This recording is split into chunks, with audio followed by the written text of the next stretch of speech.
With your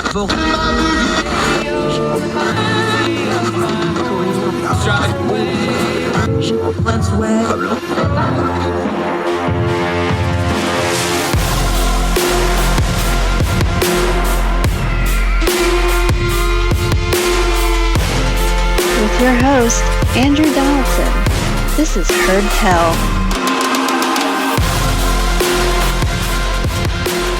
Hi, welcome back to Heard Tell. Continuing with Delegate Danielle Walker out of the 51st District of the great state of West Virginia. Y'all know how much I love my home state. But now it's time for some grown folk talk on some tough issues. There's been a couple very controversial bills. Let's start with one that actually just got some play in the U.S. Congress, but you've been trying to get it done in West Virginia. It's called the Crown Act.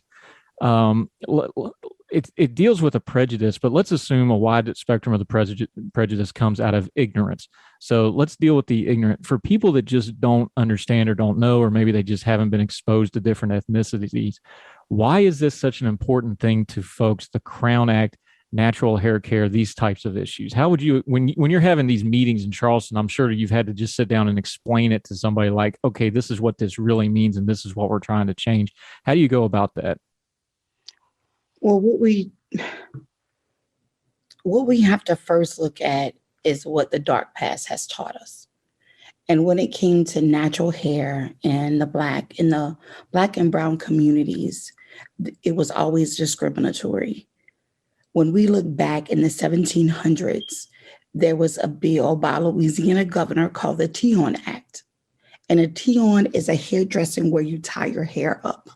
And it was focused on freed Black women. It was a group of white women who went to the governor who said, the exotic styles of hair that these women are wearing, they are bringing chaos to our husbands. We need this to stop. So the governor deemed this the Teon Law, where free Black women had to tie up their hair so they wouldn't be a distraction to others. But what they did in tying their hair, they embedded it. They bedazzled the scarves. They dyed the scarves. They put gold ornaments on the hair.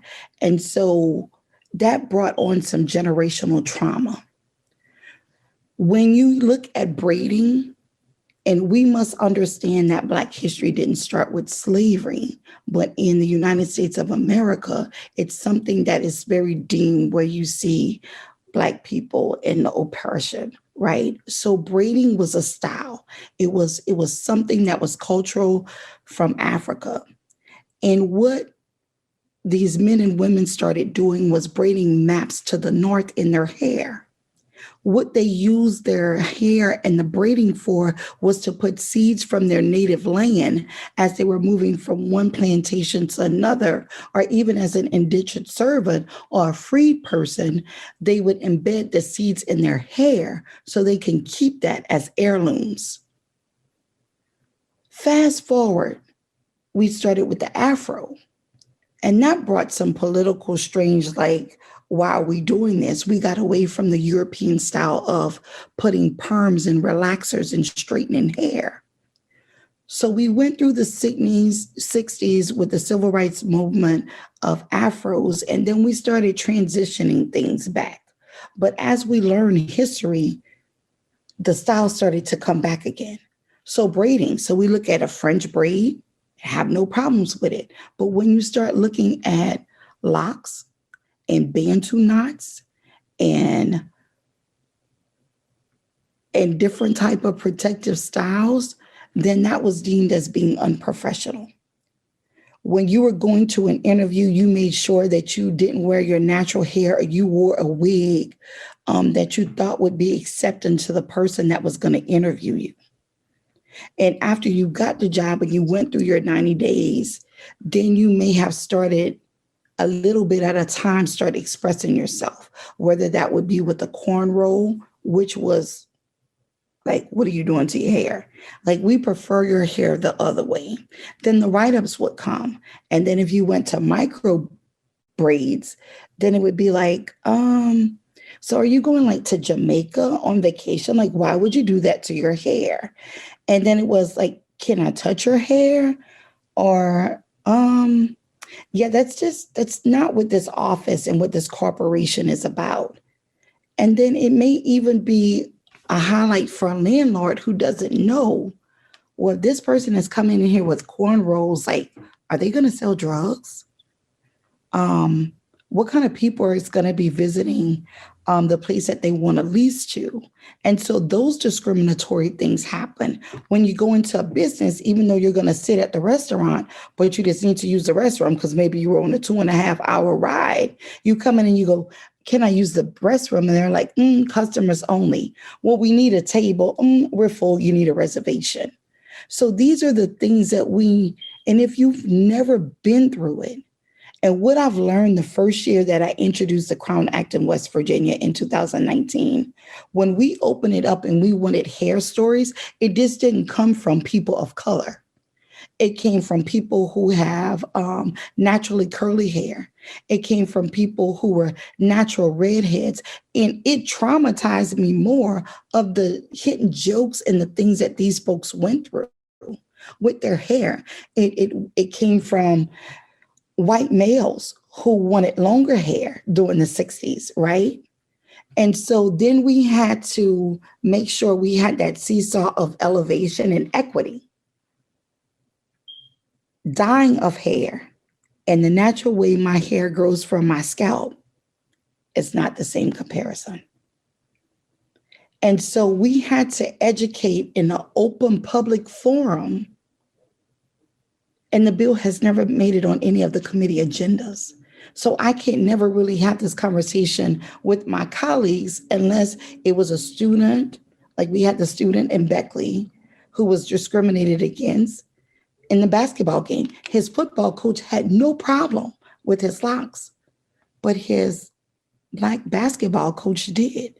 And that young man went into that locker room and tried to comb his hair out. And it wasn't, yes, I introduced the legislation, but when his mother went with the lobbyists to the Senate side and Senator Trump heard the pain and the exhaustion of this mother, he originated the bill in the Senate. That's who we are as Mountaineers.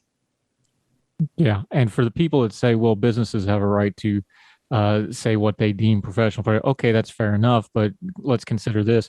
The United States military relaxed their standard on natural hair in 2014, although they worked on that for a couple of years before that happened. They released their restraints on locks in 2017, and they just redid it again last year in 2021 because they come to find out it's really, really hard to get exact. It's the military, so they're like 3/4 inch, 1 1/4 inch. It's really hard to get locks in that exact sync. So they went back and revisited again last year. If the military, where it really is a life and death issue to make sure you have a dress and appearance, I think we can do something with discrimination because, again, what's the point? Do you want to fight the hill over how somebody looks, or do you want to get people jobs and by extension freedom, because economic freedom is freedom? That's where I fall on that. And it's one of those things where, look, I didn't know a whole lot about it. I grew up in the middle of West Virginia where we were, 99% white because we had, Chinese restaurant and that sort of thing. That I didn't know either until I went in the military. And now I have peers, and then I had subordinates, and I'd have female troops. And I found out, like, man, it takes them 2 hours to get uniform appropriate to come to work every morning. And let me ask you it this way. Is it one of those things where we talk about discrimination in such big terms, and we should, because, racism is a problem, prejudice is a problem. There's a lot of this little everyday stuff that, like you said with that, if we just tell the human side of it, is like, this is my experience, hear me out on this, I think we could turn down the noise on a lot of this stuff and just connect on a human level. You'll still have the people who just want to be evil and don't want to give people a fair shot. But I think the vast majority of people, those stories would hit home, don't they? Of course they do. And this is why we do the Crown Act rally every year in the legislature. I want to commend my colleagues who came down this particular session and listened. And at the moment, there was 3 high school students that were speaking their lived experience of the discrimination that they went through. And right after that, there was a young lady who was on a cheer competition team who spoke her truth. And you could see the pain, but the resiliency in them taking a stand of being comfortable in wearing their natural hair. And a lot of it is protective styles. So you can accept someone who wears a protective style if they are a cancer patient and they lose all their hair. We can accept them wearing a scarf or a headdress, right? We can accept them wearing a wig. But as an African-American woman, can you accept the diversity? Because I don't look like I have a certain illness. I do. And these protective styles keep me from being sicker than what I am, right? It's the years of relaxing your hair and having those harsh chemicals. Now there's studies that they can promote breast cancer a little bit faster in African-American women than anybody else in the US. So these are the things, there's science behind this. And there's studies behind this. And there's real harm behind this. And it's time that we move forward. We continue our discussion with Delegate Danielle Walker of the West Virginia House of Delegates right after this on Heard Tell.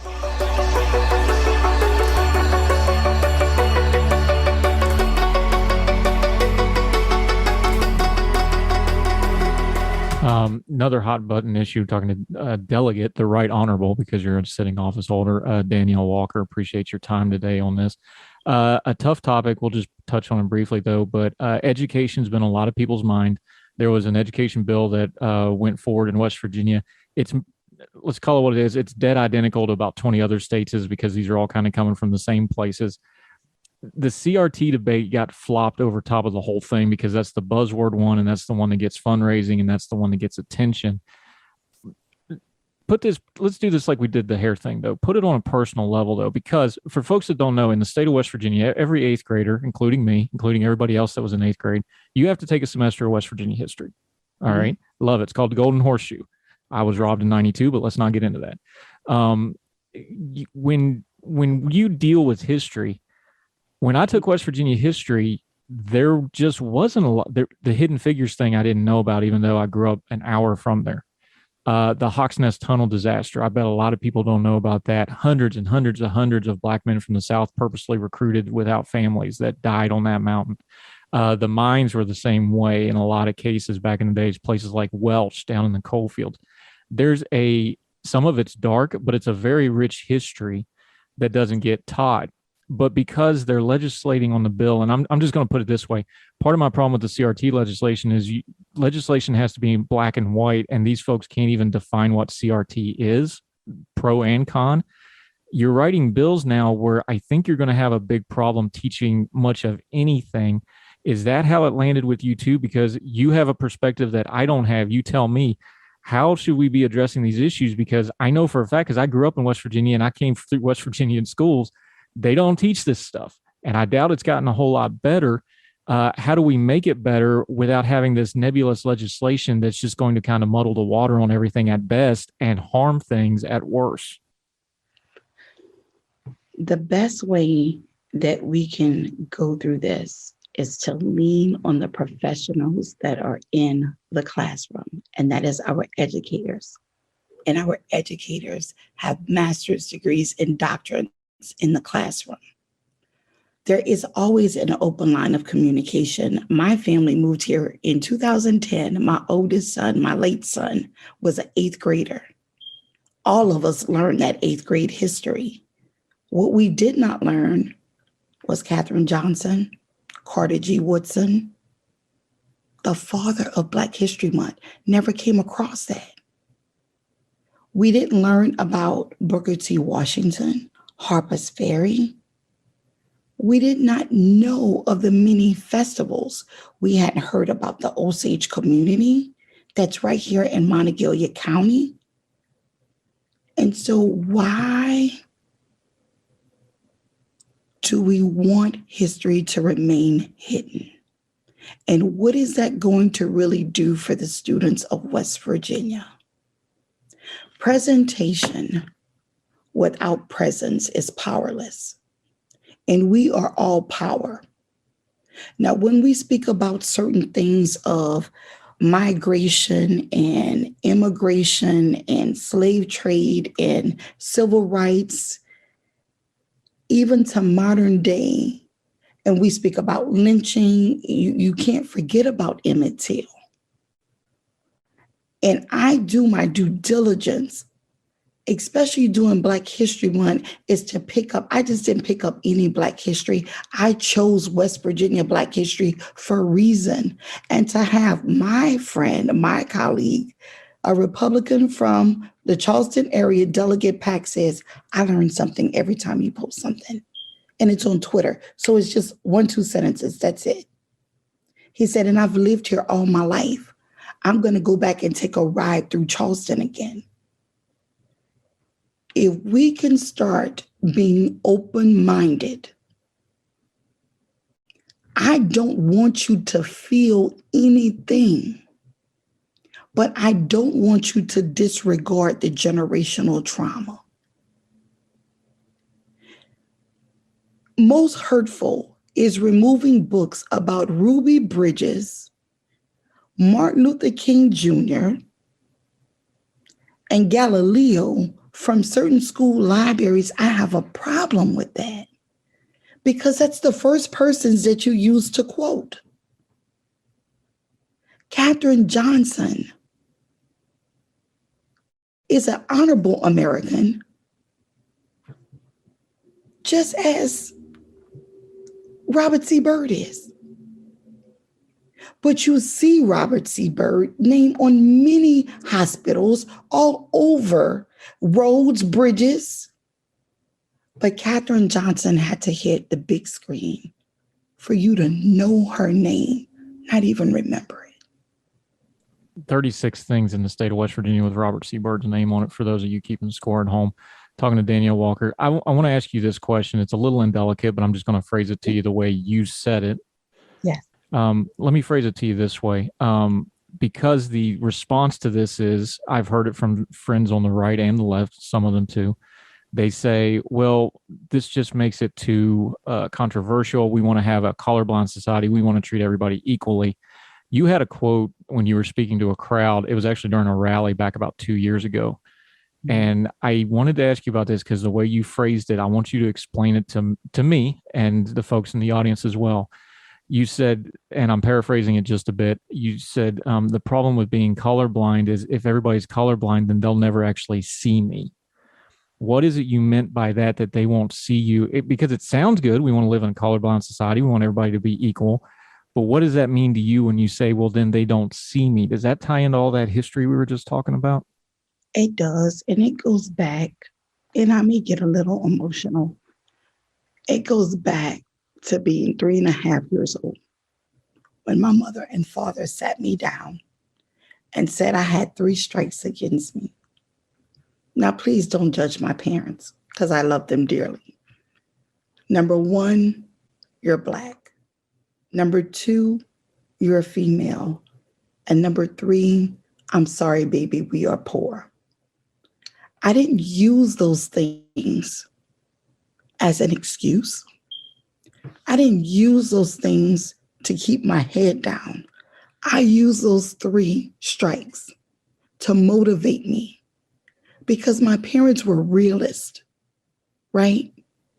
So that meant for every application, it asked about my race. How can we have a colorblind society? Whether I apply for a job, whether I'm getting a driver's license, it is a marker of who I am. Race.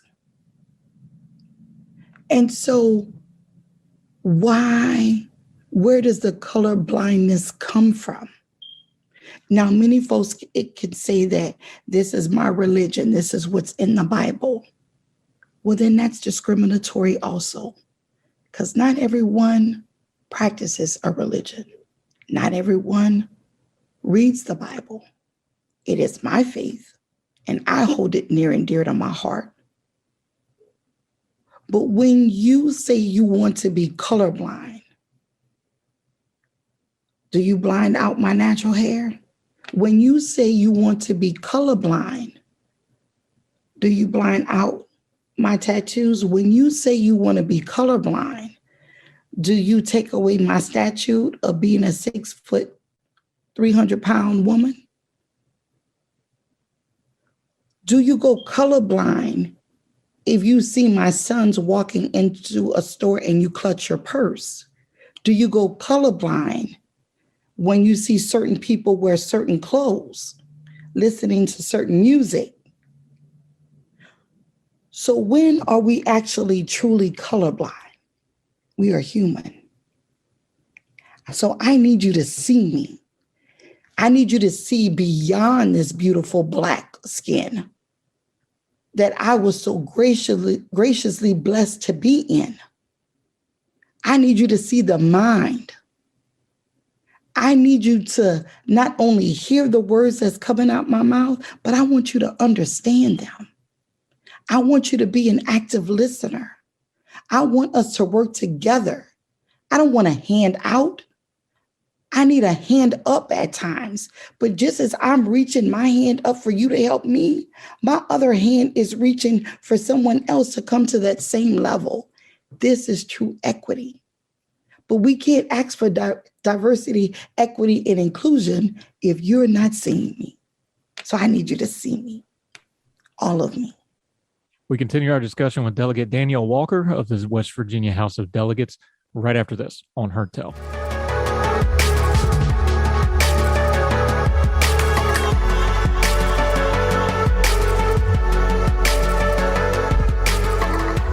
Delegate Danielle Walker, so appreciate that. Just real quick, I want to end on a high note. It's not all fisticuffs in the West Virginia legislature. It's your story, so I'll let you tell it. You got a bill passed that is very, very meaningful to you on a personal level. The Dimitri Walker blood program legislation, just real quickly in the time we got remaining, can you let folks know what that is? And a great moment together. Saw a lot of folks crying when they signed that thing, both sides of the aisle, including you. Understandably, let folks know what that was real briefly, and that one of the great moments of West Virginians coming together. Let them know what that was. Exactly. Dimitri Walker is my late son who took his last breath on June 19, 2021, due to some complications to leukemia. Being an African-American, bone marrow was going to be our next step forward. This was not the first time Dimitri had a bone marrow biopsy. He was diagnosed in less than a month and died. So I wanted to make sure that we brought awareness to every West Virginia. So House Bill 4631 was signed by Governor Justice on March 28th, and it is the bone marrow and peripheral blood stem donation program that will be an online brochure that will be monitored by the National Marrow Bone Donor Program. That's where we're going to get all the information from. We will make sure we have all the stakeholders there. This is a new progressive form of healthcare here in our wonderful state, where we have so many wonderful healthcare facilities, people learning about healthcare. And this is keeping my sons, my king, life and legacy alive. And I am so humbly honored that my colleagues stood with me, by me, because they heard and they seen our story. Thank you.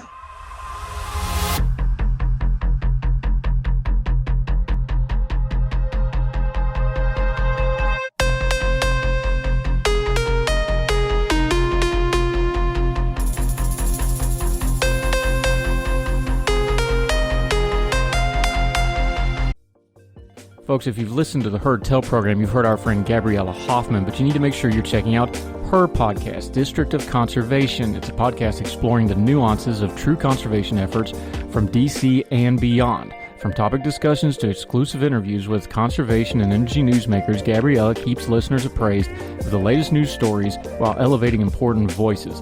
Listen to the District of Conservation on Apple Podcasts or wherever podcasts are played. Folks, you've heard of Ethan Brown on the Heard Tell show a couple of different times, but if you're interested in learning about how to discuss things like climate change without all the politics and doom and gloom, head over to his podcast, The Sweaty Penguin.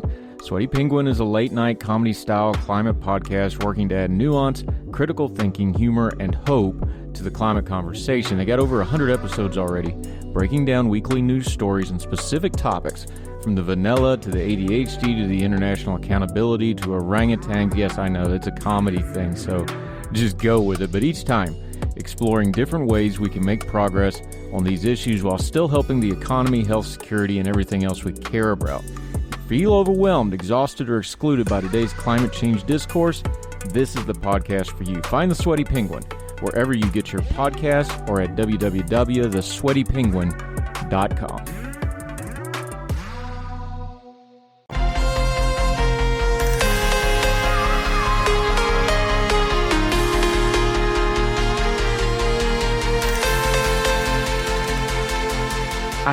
I keep saying it, and I'm guilty of it. And I talked about this on social media a little bit today, and I got into a conversation privately with somebody who I greatly respect, who is an expert on the field of race that I go to on things like this privately.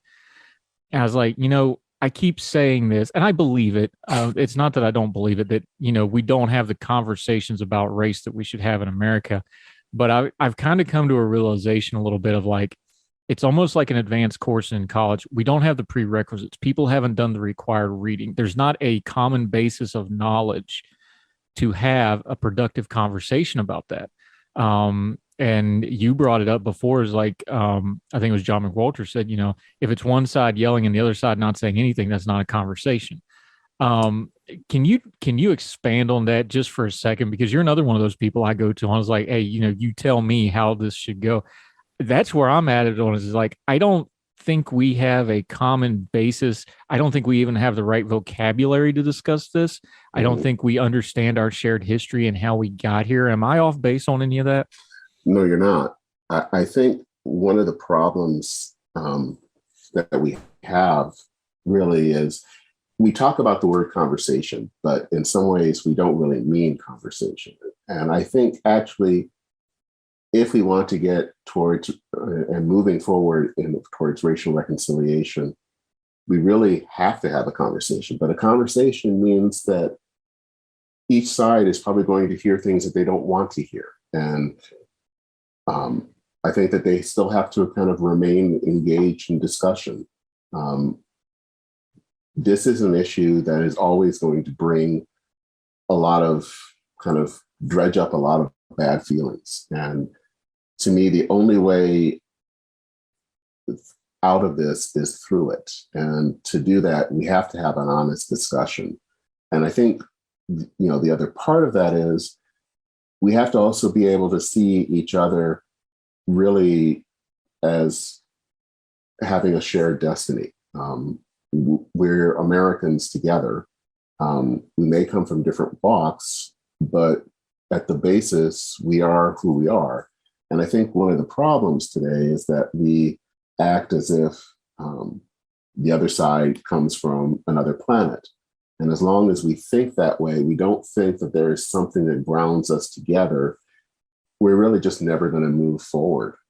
I wonder, and this is going to be a touchy area, so you stop me if I get too far afield here, but I just want to, I got to talk about this, because it's just, we cover it and we write about it, but we don't talk about it. I know we need to talk about things like great replacement theory. I know we need to address the wide spectrum of prejudice, especially when the prejudice starts turning into out and out racism. I know we need to nip those things in the bud. I almost feel like, especially on social media, we get to where we start talking about things like the theory of it and the ideology of it and the history of it. And we almost use that as a skimming a rock across the pond, where it's like, okay, well, we've addressed that and addressed that now. But it's almost like we just use that as a skimming of the layer, and we don't actually get into what's going on underneath it, because we can go, oh, well, it's this bad theory. And if we just got rid of all the media outlets with all the bad theories, that's going to solve this problem. And I don't think we ever address the fact that, no, this is a human heart problem. This is a broken soul problem. This is beyond legislative, and this is beyond policy. That's where my frustration is starting to come with this. Is that off base, or is that something that's shared by other folks, do you think? No, I think it is. One of the problems, I think, has been that we see this as solely a political problem. And it's not simply a political problem. And where we see this kind of people engaging in these activities, there's a lot of things going on here. Some of that is economics. Some of that is people who feel disconnected from society.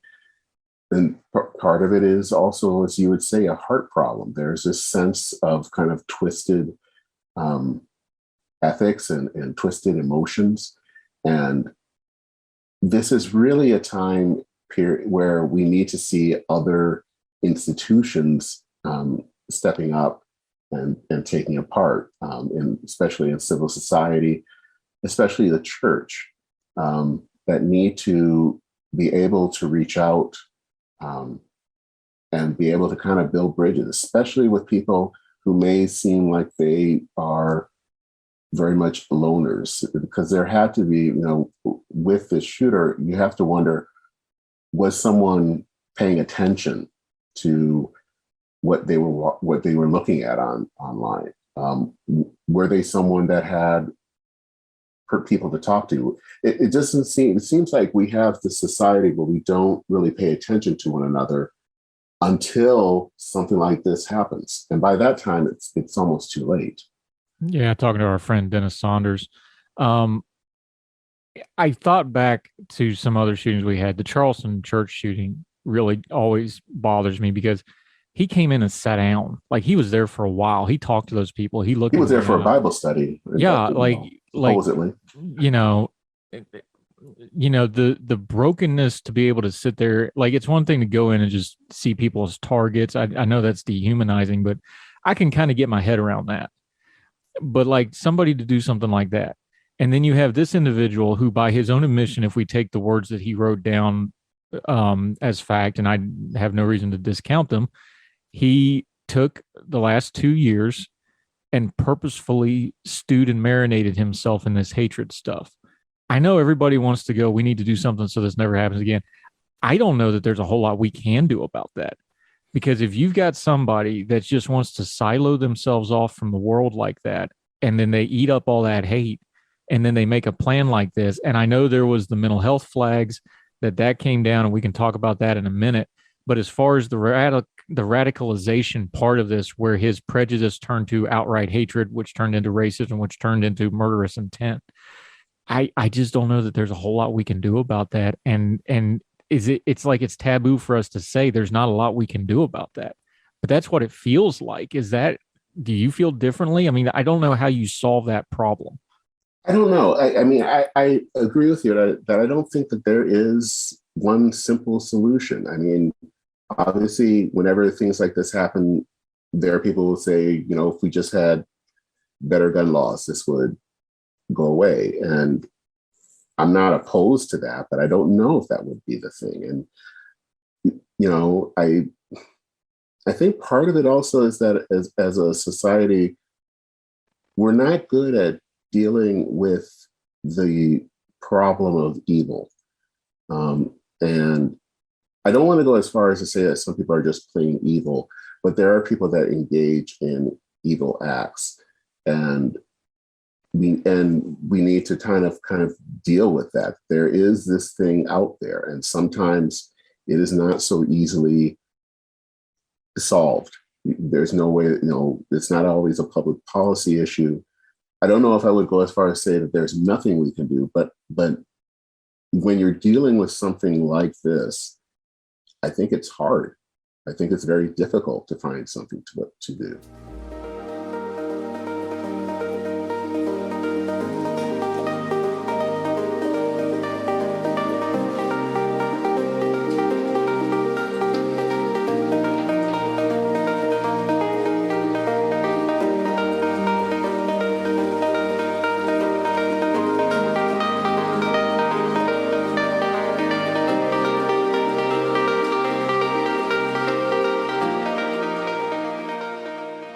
I'll ask this question as a philosophical question because I kind of know the answer, but I think we need to address it.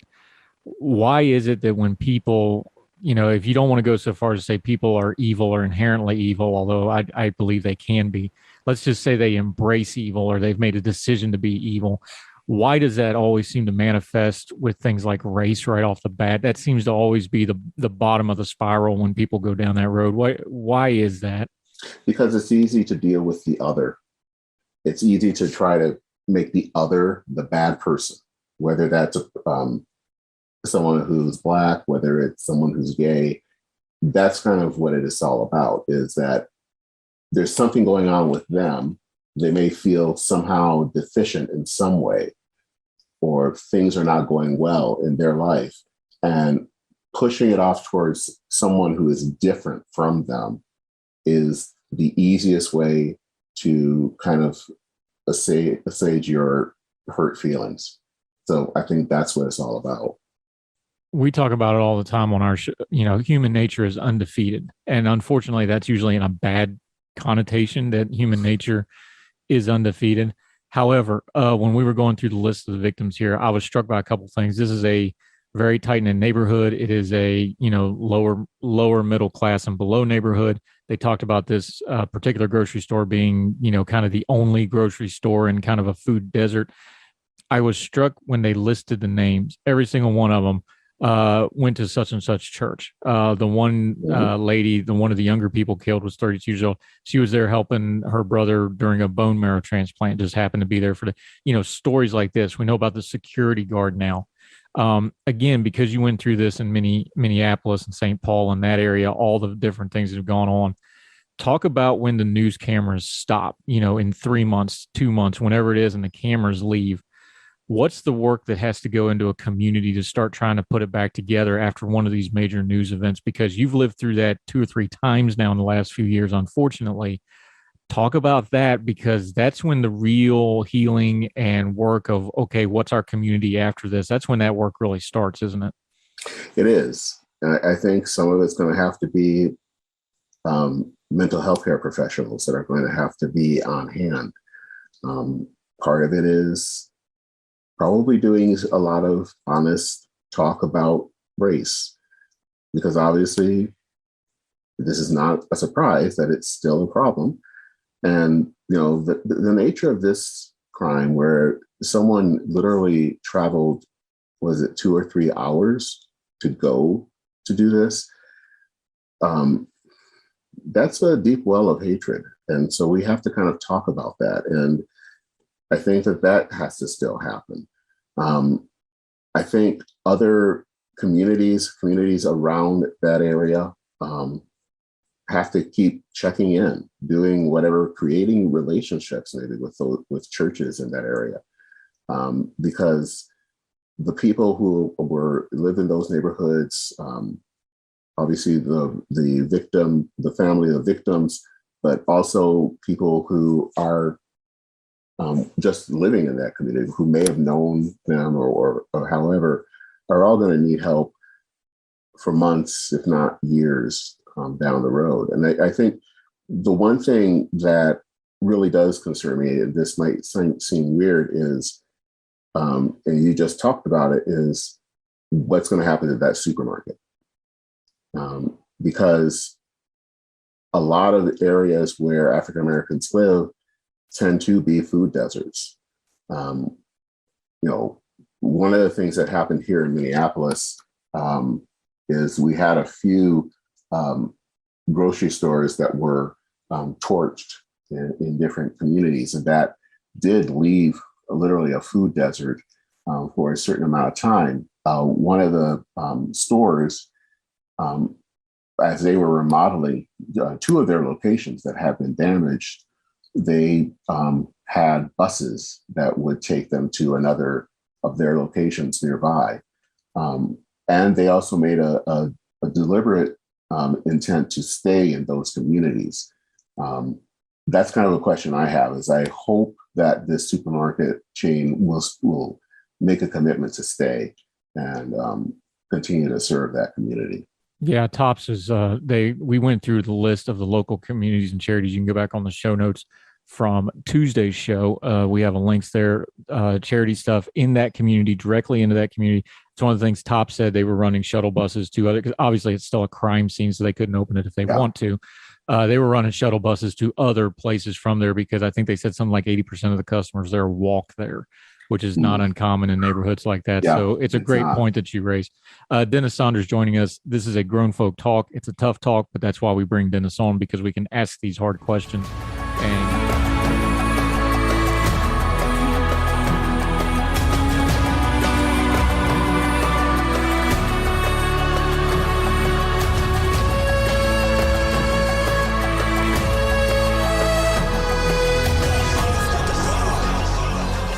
welcome back to Heard Tell. I'm very excited about this new face on the program, but somebody I'm very excited to talk to. He is the editor-in-chief of The Voice down in Atlanta. He's going to tell you all about that in just a minute. Donnell Suggs, how are you, sir?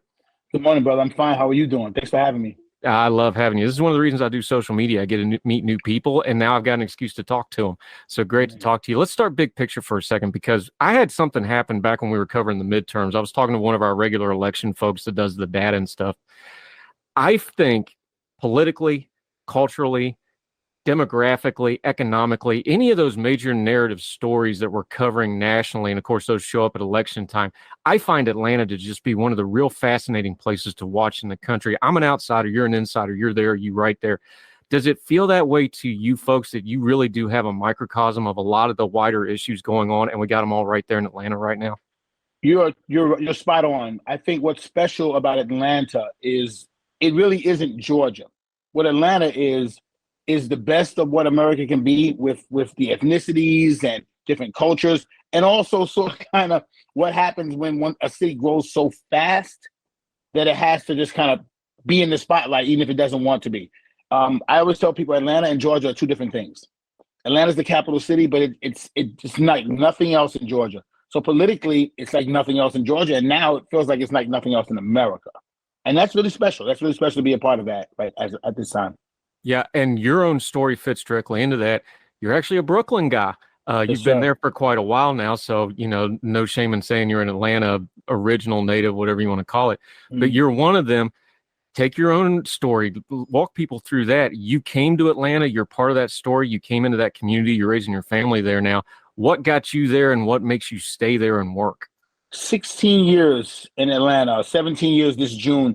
Met my wife here. My son was born here. My newspaper career really blossomed here. I moved here with the opportunity to work for a lot of smaller Black newspapers, because Atlanta still had those. Whereas in New York, there might be a few, but it was just harder to break into the industry as a young man without a ton of references outside of college newspapers. So Atlanta gave me my start.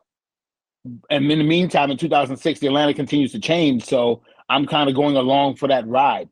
And I just think that Georgia as a whole, but Atlanta in particular, is that story for a lot of people. They moved here from Detroit and Chicago and Philly, et cetera, New York, of course, New Jersey.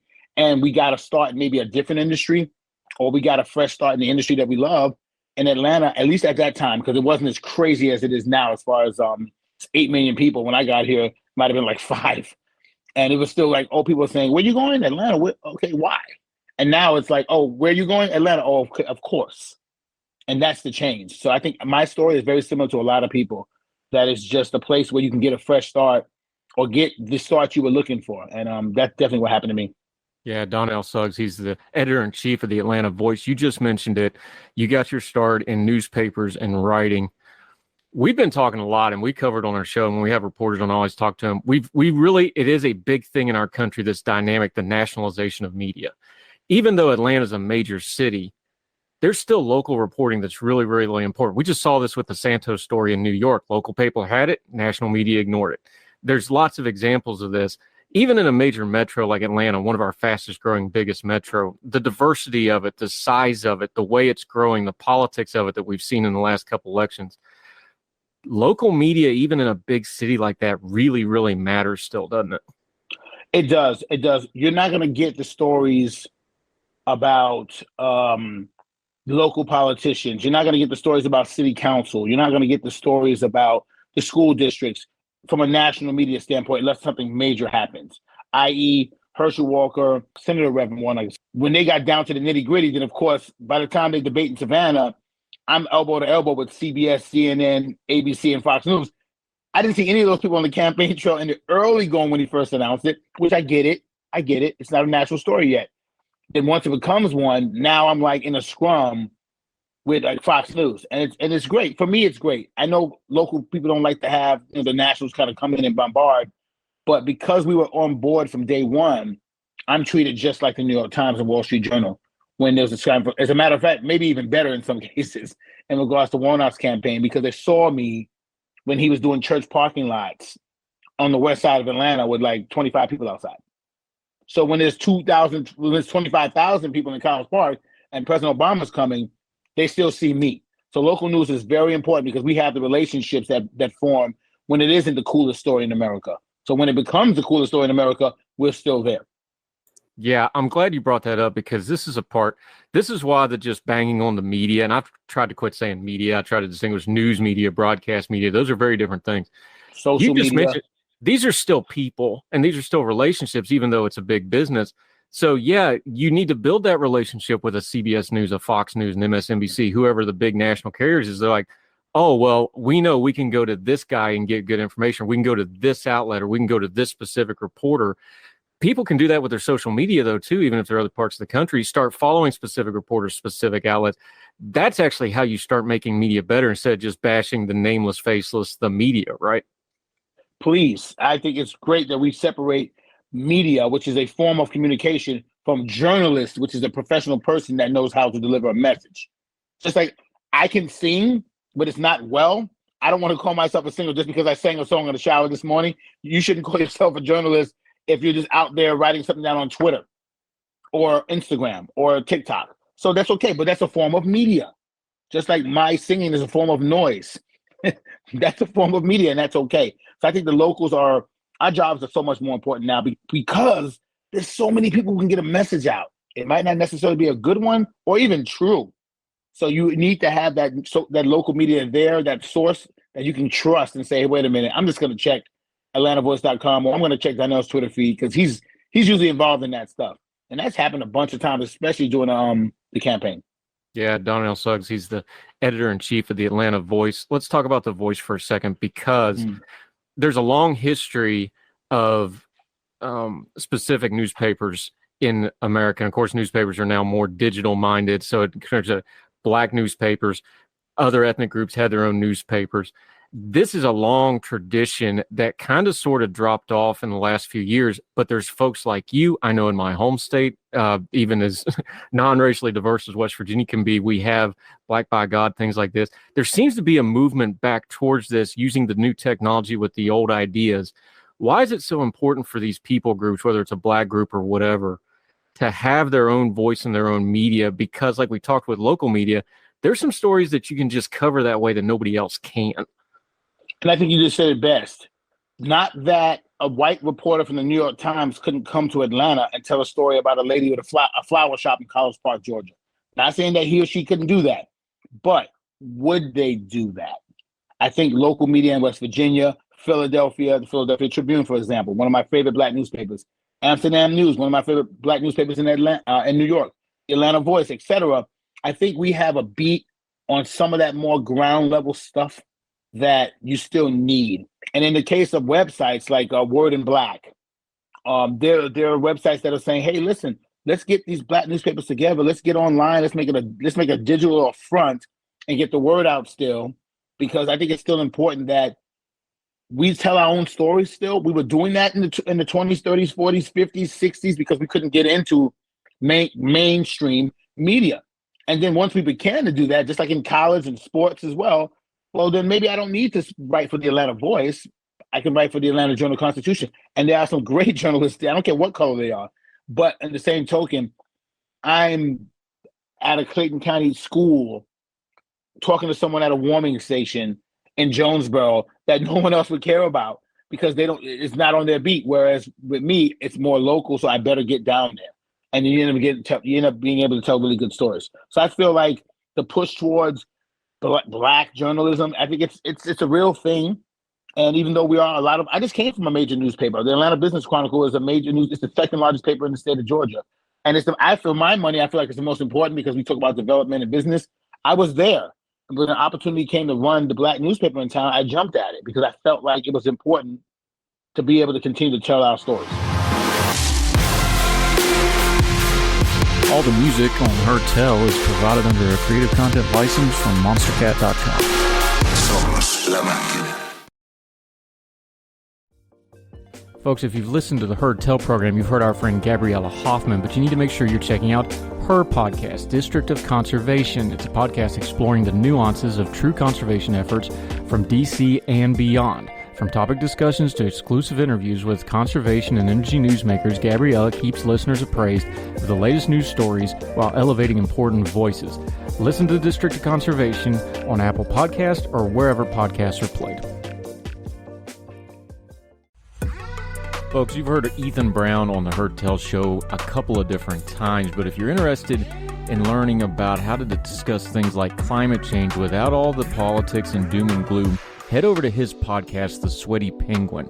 Sweaty Penguin is a late-night comedy-style climate podcast working to add nuance, critical thinking, humor, and hope to the climate conversation. They got over 100 episodes already, breaking down weekly news stories and specific topics, from the vanilla to the ADHD to the international accountability to orangutans. Yes, I know, it's a comedy thing, so just go with it. But each time, exploring different ways we can make progress on these issues while still helping the economy, health, security, and everything else we care about. Feel overwhelmed, exhausted, or excluded by today's climate change discourse? This is the podcast for you. Find The Sweaty Penguin wherever you get your podcasts or at www.thesweatypenguin.com.